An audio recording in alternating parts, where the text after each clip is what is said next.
Wow, super excited to get this book on hands-on healthcare data by Andrew, who is a co-author on a Coursera course for Duke, where we're talking about some of the same topics.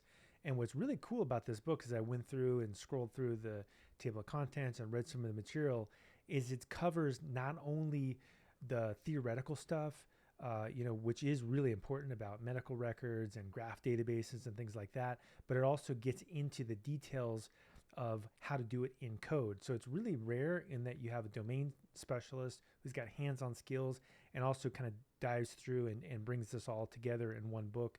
So a really cool book from O'Reilly. If you get a chance, take a look at it.